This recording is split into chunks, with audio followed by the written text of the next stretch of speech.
السلام علیکم ورحمۃ اللہ وبرکاتہ۔ الحمدللہ رب العالمین الرحمن الرحیم مالک یوم الدین، اشہد ان لا الہ الا اللہ وحدہ لا شریک لہ واشہد ان محمدا عبدہ ورسولہ، اما بعد۔ عزیز طلبہ، ہم لوگ کتاب التوحید میں باب الخوف من الشرک اس باب کو پڑھ رہے تھے۔ ہم لوگوں نے اس میں 2 آیتیں پڑھ لی تھیں، آگے کچھ احادیث ہیں، آج انہیں پڑھنا ہے۔ دیکھیے پہلی حدیث دیکھیے، وفی الحدیث اخوف ما اخاف علیکم الشرک الاصغر فسئل عنہ فقال الریاء۔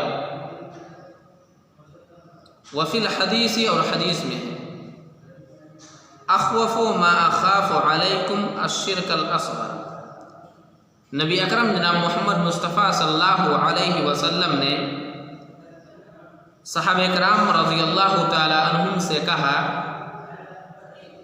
اخوف ما اخاف علیکم، کہ تمہارے بارے میں جس چیز سے سب سے زیادہ ڈرتا ہوں، سب سے زیادہ خوف کھاتا ہوں، الشرک الاصغر، وہ کیا ہے؟ شرک اصغر ہے۔ فسئل عنہ، تو اس کے بارے میں آپ صلی اللہ علیہ وسلم سے سوال کیا گیا، پوچھا گیا کہ شرک اصغر کیا ہے؟ فقال الریاء، تو آپ صلی اللہ علیہ وسلم نے فرمایا، الریاء، ریاکاری کرنا، یعنی ریاکاری کرنا یہ کیا؟ شرک اصغر ہے۔ اس حدیث کے اندر اللہ کے رسول صلی اللہ علیہ وسلم نے صحابہ کرام رضی اللہ عنہم کو مخاطب کرتے ہوئے کہا ہے کہ میرے صحابہ، میں تمہارے بارے میں جس چیز سے سب سے زیادہ ڈرتا ہوں وہ شرک اصغر ہے۔ اس حدیث سے معلوم ہوتا ہے کہ نبی اکرم صلی اللہ علیہ وسلم امت کے کتنے خیر خواہ تھے۔ صحابہ کرام رضی اللہ عنہم سے نبی اکرم صلی اللہ علیہ وسلم کو کتنی محبت تھی، بھلائی کی ساری باتیں آپ صلی اللہ علیہ وسلم نے صحابہ کرام رضی اللہ عنہم کو بتلائی۔ اسی طرح سے برائی کی جتنی بھی چیزیں تھیں، ساری چیزوں کی وضاحت آپ صلی اللہ علیہ وسلم نے کر دی،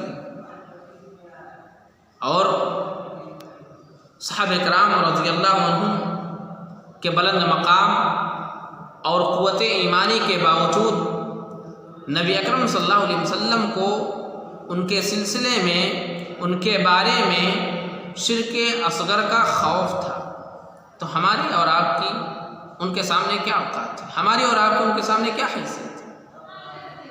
نبی اکرم صلی اللہ علیہ وسلم صحابہ کرام رضی اللہ عنہم کے بارے میں یہ ڈرتے تھے کہ کہیں یہ شرک اصغر میں ملوث نہ ہو جائیں، کہیں یہ شرک اصغر میں مبتلا نہ ہو جائیں۔ وہ صحابہ کرام رضی اللہ عنہم تھے، ان کا ایمان کتنا مضبوط تھا، وہ کتنے سچے اور پکے مسلمان تھے۔ اتنے سچے اور پکے مسلمان ہونے کے باوجود، اتنا ایمان پختہ ہونے کے باوجود نبی کو ان کے بارے میں شرک اصغر کا خوف تھا، ڈر تھا۔ ہمیں بھی شرک اصغر اور شرک اکبر سے ڈرنا چاہیے، خوف کھانا چاہیے۔ کیونکہ ہم کب شرک میں ملوث ہو جائیں ہمیں پتہ ہی نہیں چل سکتا ہے۔ ایک حدیث میں ہے، حذیفہ بن یمان رضی اللہ تعالیٰ عنہ کی روایت ہے، وہ بیان کرتے ہیں کہ الشرک اخفی من دبیب، کہ شرک یہ چیونٹی کی چال سے بھی زیادہ مخفی ہے۔ اگر کوئی چیونٹی چلتی ہے تو ہمیں پتہ چلتا ہے کہ وہ چل رہی ہے، ہمیں احساس ہوتا ہے، ہمیں اندازہ لگ جاتا ہے، نہیں ہمیں پتہ ہی نہیں چلتا کہ یہاں چیونٹی چل رہی ہے۔ تو شرک میں کب ہم مبتلا ہو جائیں ہمیں پتہ ہی نہیں لگے گا۔ اسی لیے ہمیں شرک سے بہت زیادہ دوری اپنانی چاہیے، شرک سے بہت زیادہ بچنے کی کوشش کرنی چاہیے۔ سمجھ میری بات؟ جی دیکھیے، اس حدیث میں اللہ کے رسول صلی اللہ علیہ وسلم نے ریاکاری کو شرک کہا ہے، شرک اصغر سے تعبیر کیا۔ پہلے ہم لوگ جان لیتے ہیں کہ ریا کسے کہتے ہیں۔ ریا کہتے ہیں کہ انسان کو دکھلانے کے لیے کوئی آدمی کسی عبادت کو انجام دے، اسی کو کہتے ہیں ریاکاری، اسی کو ریا کہتے ہیں۔ سوال یہ پیدا ہوتا ہے کہ اللہ کے رسول صلی اللہ علیہ وسلم نے ریا کو شرک اصغر کیوں کہا ہے؟ کیونکہ آدمی کوئی عبادت انجام دیتا ہے، پھر وہ اس عبادت کو کسی دوسرے کے لیے انجام، کسی دوسرے کو دکھلانے کے لیے کرتا ہے۔ آدمی کوئی کام کرتا ہے اور اس کا مقصد کیا ہوتا ہے؟ وہ کسی کو دکھلا رہا ہے۔ کوئی عبادت انجام دے رہا ہے، نماز پڑھ رہا ہے، روزہ رکھ رہا ہے، کسی کو دکھلانے کے لیے کر رہا ہے، یعنی وہ عبادت میں اللہ کے ساتھ کسی کو شریک ٹھہرا رہا ہے۔ اسی لیے اللہ کے رسول صلی اللہ علیہ وسلم نے اسے شرک اصغر کہا ہے۔ سمجھ میری بات؟ اور میں نے ایک چیز اور بتلائی تھی آپ لوگوں کو کہ شرک اصغر یہ شرک اکبر تک پہنچنے کا ذریعہ ہے۔ آج آدمی کوئی عبادت کسی کو دکھلانے کے لیے کر رہا ہے کہ فلاں آدمی دیکھ لے کہ میں عبادت انجام دے رہا ہوں، ممکن ہے کچھ دنوں کے بعد اس کے عقیدے میں اور گڑبڑی آ جائے اور وہ اسی کے لیے عبادت انجام دینے لگے۔ اسی لیے اللہ کے رسول صلی اللہ علیہ وسلم نے کہا ہے کہ لوگوں تم شرک اصغر اور شرک اکبر دونوں سے بچو۔ سمجھ رہی بات؟ تو اس حدیث سے پتہ چلتا ہے کہ ہمیں ریاکاری سے بچنا چاہیے، ریاکاری سے بچنے کی کوشش کرنی چاہیے، کیونکہ ریاکاری یہ شرک اکبر تک پہنچانے کا ذریعہ ہے۔ ریاکاری کرنا شرک اصغر ہے، اور اس کے ذریعے سے اس کے وسیلے سے ہم شرک اکبر تک بھی پہنچ سکتے ہیں۔ اس لیے ہم تمام لوگوں کو کیا چاہیے کہ ہم لوگ شرک اصغر سے بچیں۔ اب سوال یہ پیدا ہوتا ہے کہ کیا ریا کی وجہ سے عبادت باطل ہوتی ہے کہ نہیں؟ ہم کوئی عبادت کسی کو دکھلانے کے لیے کر رہے ہیں، تو کیا ریا کی وجہ سے، دکھلانے کی وجہ سے وہ عبادت باطل ہو جائے گی، مردود ہو جائے گی، خراب ہو جائے گی، برباد ہو جائے گی؟ اس عبادت کا ہمیں ثواب نہیں ملے گا؟ سوال پیدا ہوتا ہے نا؟ جی۔ تو ریا کی وجہ سے عبادت برباد ہوتا ہے کہ نہیں؟ عبادت باطل ہوتی نہیں ہے کہ نہیں؟ اس کے اعتبار سے ریا کی دو قسمیں ہیں۔ نمبر ایک، ریا اصل عبادت میں ہو، یعنی آدمی عبادت کسی کو دکھلانے کے لیے ہی کرے، تو یہ عمل باطل ہے، مردود ہے، ناقابل قبول ہے۔ نمبر دو، ریا اثناء عبادت میں ہو، یعنی عبادت کے بیچ میں ریاکاری آ جائے۔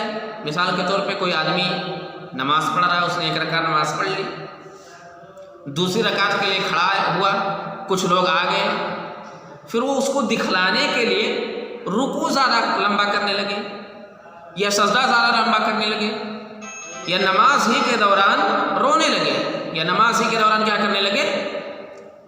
رونے لگے۔ یعنی عبادت کے بیچ میں، عبادت کے اثناء اور بیچ میں ریاکاری آ جائے، تو اس کا کیا حکم ہے؟ اس کی دو قسمیں بنیں گی۔ نمبر ایک، آدمی اس کا دفاع کرے، آدمی اس کو ختم کرنے کی کوشش کرے،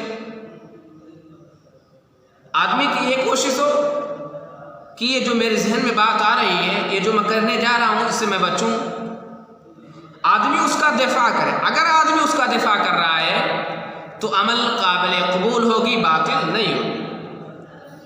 لیکن اگر وہ اسی کے ساتھ جاری رہ رہا ہے، وہ اس کو دفاع نہیں کر رہا ہے، اس کو ختم کرنے کی کوشش نہیں کر رہا ہے، بلکہ وہ مسلسل ریاکاری کر رہا ہے، تو یہ عمل ناقابل قبول ہے، باطل ہے۔ یہ ریاکاری عمل کو باطل کر دیتی ہے، برباد کر دیتی ہے۔ سمجھ میں آ رہی بات؟ جی۔ آگے دیکھیے دوسری حدیث سے، عن ابن مسعود رضی اللہ تعالیٰ عنہ، عبداللہ بن مسعود رضی اللہ تعالیٰ عنہ سے مروی ہے، ان رسول اللہ صلی اللہ علیہ وسلم قال، کہ اللہ کے رسول صلی اللہ علیہ وسلم نے فرمایا، من مات وهو يدعو من دون اللہ ندا دخل النار، رواہ البخاری۔ من مات، جس آدمی کی موت اس حالت میں ہوئی، وهو يدعو من دون اللہ ندا، کہ وہ اللہ کے علاوہ کسی دوسرے کو پکارتا تھا، دخل النار، تو ایسا آدمی جہنم میں داخل ہوگا۔ اس حدیث سے کیا پتہ چلتا ہے کہ اگر کسی آدمی کا انتقال اس حالت میں ہوا کہ وہ اللہ کے ساتھ کسی دوسرے کو پکارتا تھا تو ایسا آدمی جہنم میں داخل ہوگا۔ سوال یہ پیدا ہوتا ہے کہ کیا ایسا آدمی ہمیشہ جہنم میں رہے گا؟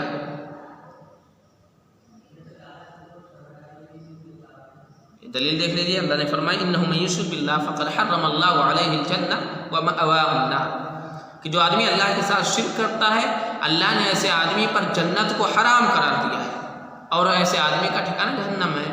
تو اس آیت سے کیا پتہ چلتا ہے کہ ایسا آدمی ہمیشہ جہنم میں رہے گا۔ سوال یہ پیدا ہوتا ہے کہ شرک اکبر اور شرک اصغر دو شرک ہیں، دو قسمیں شرک کی، تو کیا دونوں کا انجام دینے والا ہمیشہ جہنم میں رہے گا؟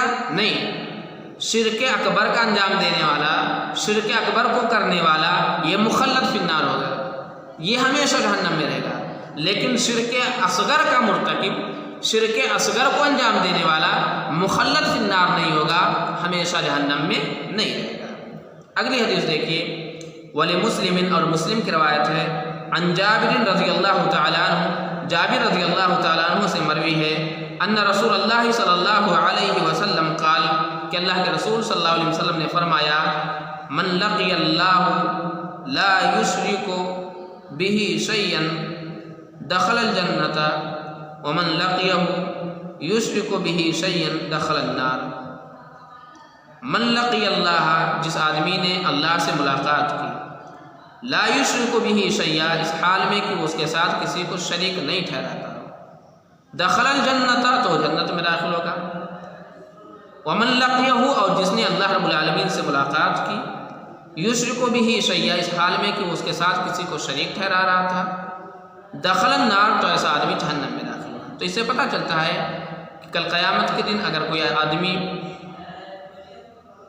اس حالت میں اللہ سے ملاقات کرتا ہے کہ وہ اللہ کے ساتھ کسی کو شریک نہیں ٹھہراتا تھا، تو ایسا آدمی جنت میں داخل ہوگا۔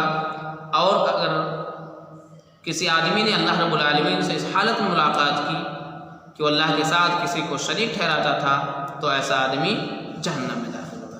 سمجھ میں آ رہی بات؟ جی عزیز طلبہ، آج کے سبق میں بس اتنا ہی۔ والسلام علیکم ورحمۃ اللہ وبرکاتہ۔